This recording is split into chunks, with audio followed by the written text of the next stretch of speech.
Ayo! Hey, what's going on, everybody? Eric Helms here, back with a long overdue episode of Anecdotes and Observations. And this observation is not going to necessarily help you train better. It's not going to help you necessarily modify your nutrition. But I think now that I've been coaching bodybuilders for a decade, because that's how long 3DMJ has been around now, and I've been a personal trainer for another 4 years on top of that, and I've been lifting myself for 15 years, I think this perspective might be helpful as how you view yourself and how you view your relationship with lifting and what it means to you. So 3D Muscle Journey, the word journey is important in the name of what we do, because it implies that the value is not necessarily the end goal or where you get, but in the process. And we try to exemplify this in our own actions, but we're not always great at it. So let me reflect a little bit on my perspective with competitive bodybuilding and how that's changed over time. There was a time, I would say back in 2007, where I had to convince myself that one day I could be a natural pro world champion in order to keep lifting.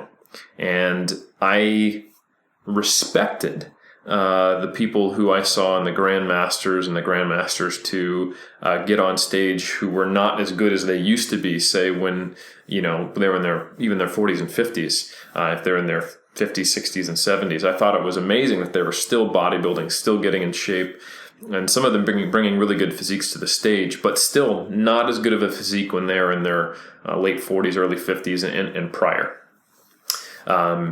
And so I respected it, but I didn't understand it, because to me, I was only motivated by becoming the best. And I knew there was a problem with that. So I worked on that. And I think through meeting Jeff, through reading his blog, through competing in 2007, and finding that when I won the novice tall division in my first show, I wasn't happy with that win because I didn't present well. My posing wasn't good. My color was off. I didn't look good on stage. It wasn't the best presentation that I could have brought that year. And I competed the very next weekend in an untested NPC show. And I placed 16th along with like 10 other people. I was in the novice middleweights, and it was a huge show. This is the NPC Contra Costa. And probably the biggest show besides the actual like California NPC show. And I believe it was a national qualifier. So a lot of people came out, and me as some, drug-free first-time competitor competing in that show, even in the novice division, I knew I was not going to do well, subjectively, objectively by my placing. So I placed 16th, which is basically did not finish. You're not in the top 15, you don't get a placing. And I saw my pictures, I saw how I presented on stage, I got the DVD, I looked at it, and I was much more satisfied with that because it was the best I had been. And that was one of my first realizations, that I shifted from being focused on winning to being the best version of me. And I realized that in an individual sport like bodybuilding or say track and field or powerlifting, where there is no there's no opponent that you're actually affecting, that it is all about just you improving and seeing how far you can improve yourself, and where that lies and where the chips fall. That's up to the judges. That's up to the limits of your genetics or the limits of whatever, So that was a really important step forward. But that isn't the last step, in my opinion, because unfortunately, death, old age, or life will just claim us all. What I mean by that is eventually you're going to get old and die. And before you die, you're going to get old and not be able to perform at the highest level. And God forbid, you might get in a car accident or get a disastrous injury that just doesn't allow you to be back. It doesn't allow you to improve anymore. And you need something beyond simply self-improvement in that kind of more objective, straightforward way to stick with it. And that's why I couldn't understand the mentality of those grandmasters competitors. I believe this. I wouldn't say it out loud because I wasn't that judgmental, at least up front and open into your face, but I would think it. I would think if someone called themselves a bodybuilder, but they didn't actually compete, I thought they were trying to claim something that was mine. Like, I got on stage. I can do it only 0.1% of people do.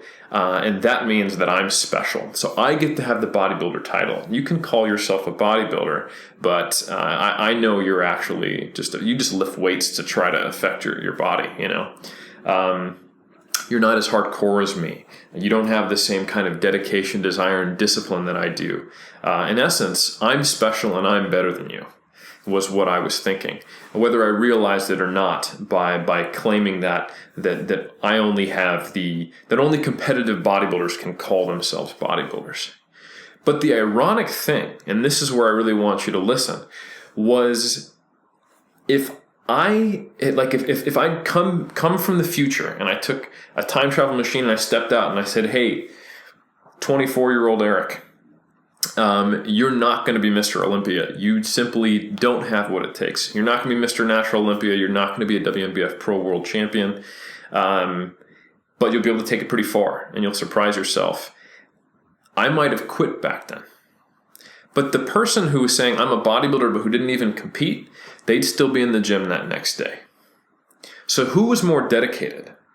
The hardcore bodybuilder who was going to the gym, super focused on the goal. I'm going to win this world championship, weighing every macro to the gram, killing myself to get in contest condition, feeling proud about the fact that I'm a competitive bodybuilder. I actually don the stage. I go through this transformative process.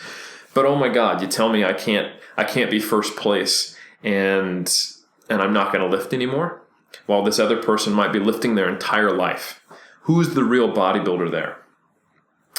And I think only now that I've been lifting as a part of my life this long do I really get what I was missing then.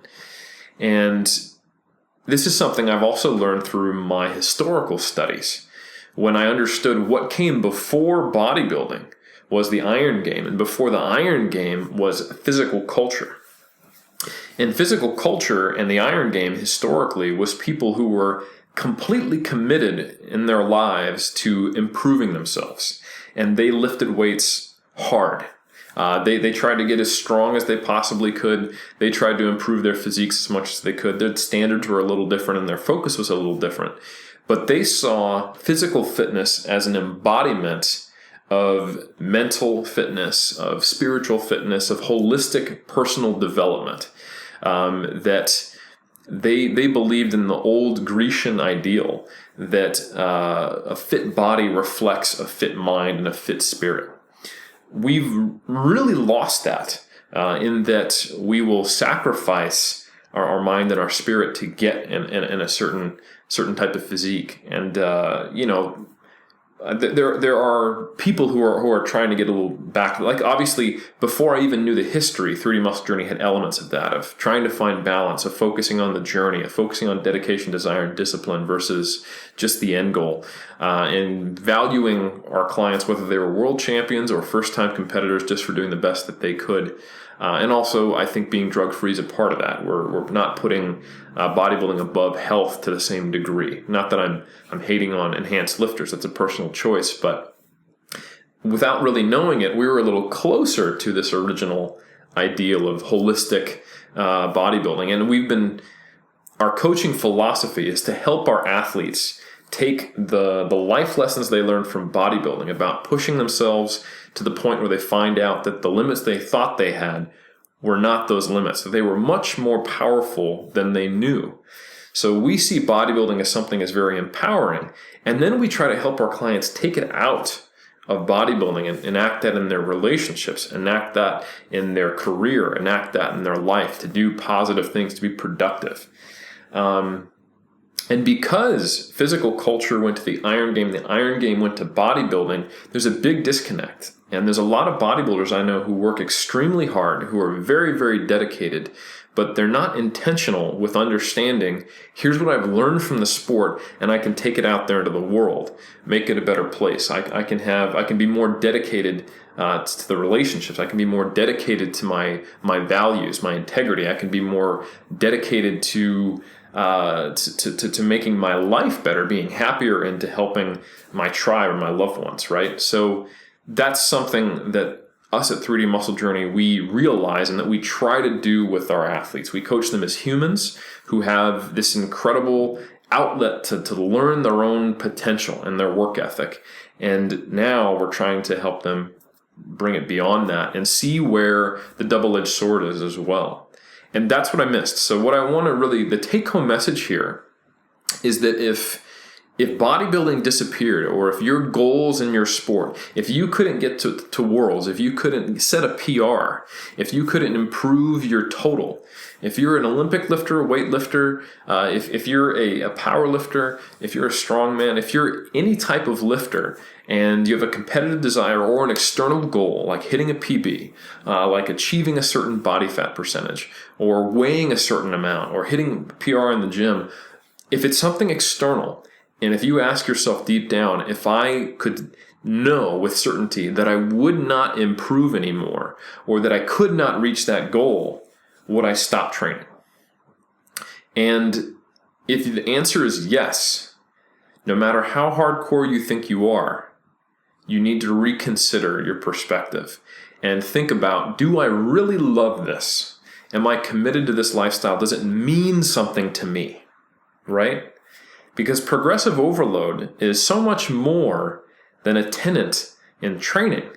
Progressive overload is something that makes you a better person. You can apply that to every aspect of your life. We have tremendous neuroplasticity, not just muscular plasticity. You apply progressive overload to your education, and that's how you become a smarter person who can help others. You apply progressive overload just to life stress or your social circle, and you can travel and meet people and engage with new cultures. The cool thing about bodybuilding is that I've met people who I never would have met because we're just from different backgrounds, and we would never interact if it wasn't for this commonality we share. So I've become a more understanding person. I've traveled the world. I've expanded my knowledge. And I've understood that my limits are not where I thought they were. And it's made me, I'd like to think, a better person. And if I was still solely focused on bodybuilding as a competitive endeavor, and the only reason I do this is to get on stage at my best and to beat everyone else and to one day be a world champion, man, when the reality hit and I knew that maybe that wasn't possible, I would have missed out on all of that. So my challenge to everyone who's made it this far into this long video that has taught you nothing about training or nutrition is to ask yourself, why do you do this? What does it mean? And if your most valuable external goals that are attached to lifting were taken from you and the rug came out from underneath, would you be in the gym the next week? And if not, I would say it's time to do some soul searching. All right, thank you for your time. I hope this was helpful, and I'll see you next time in Anecdotes and Observations.